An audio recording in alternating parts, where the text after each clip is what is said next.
Hello friends, Radhe Radhe. તો friends, અમારી ચેનલમાં તમારું હાર્દિક સ્વાગત છે. તો આજે આપણે બનાવવાના છે માત્ર થોડી સામગ્રીથી બનતા એકદમ સોફ્ટ, ટેસ્ટી અને મોઢામાં ઓગળી જાય એવા કોકોનટ લાડુ.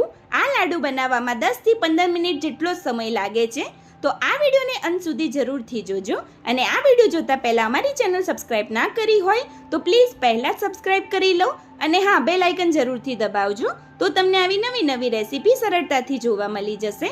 તો ચલો હવે જલ્દીથી રેસીપી સ્ટાર્ટ કરીએ.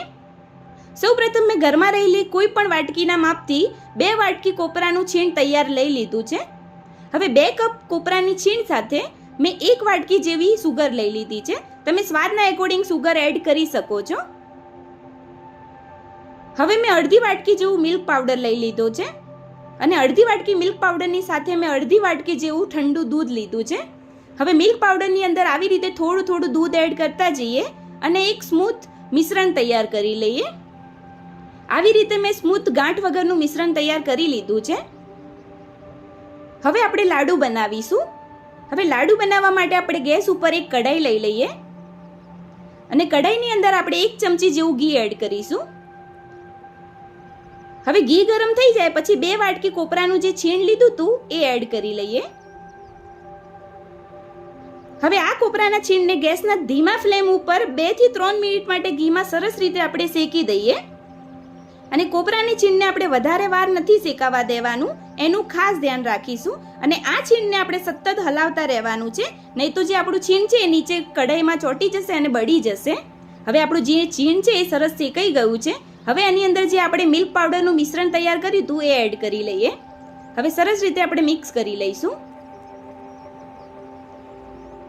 હવે કોપરાની છીણ આપણું જે મિલ્ક પાવડરનું મિશ્રણ એબ્ઝોર્વ કરી લે પછી આપણે એની અંદર અડધો કપ જેવું દૂધ એડ કરીએ અને 1 વાટકી સુગર એડ કરી લઈશું.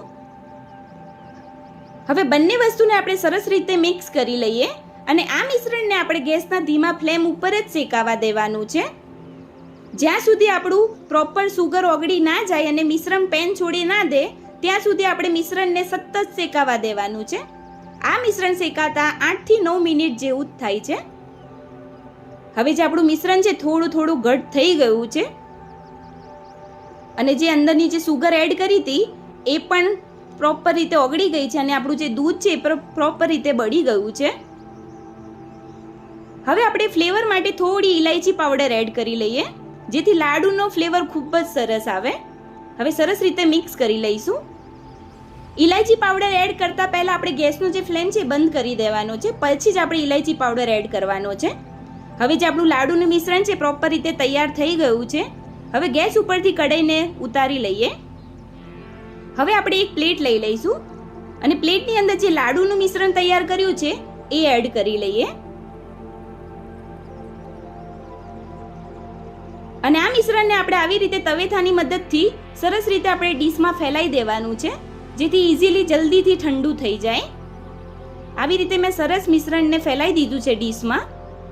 હવે થોડી વાર માટે એને ઠંડુ થવા માટે મૂકી દઈએ. હવે જે આપણું લાડુનું મિશ્રણ છે સરસ રીતે ઠંડુ થઈ ગયું છે.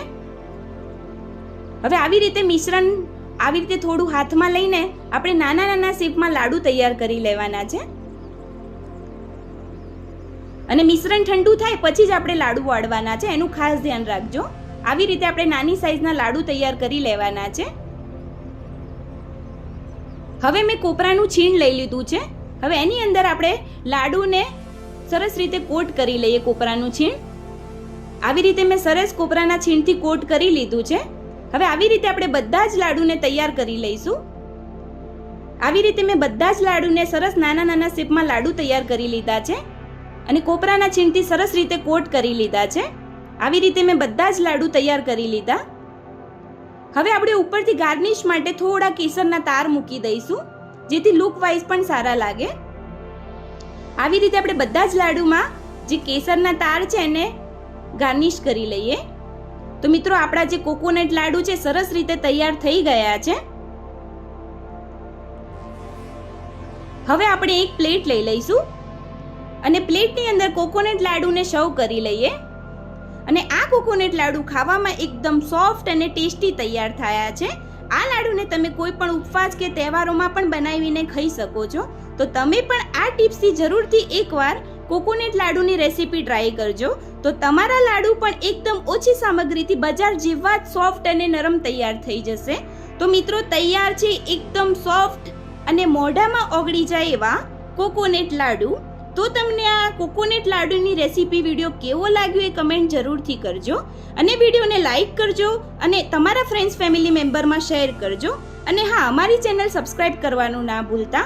હવે ફરી મળીશું આવી નવી સરળ રેસીપી સાથે. રાધે રાધે.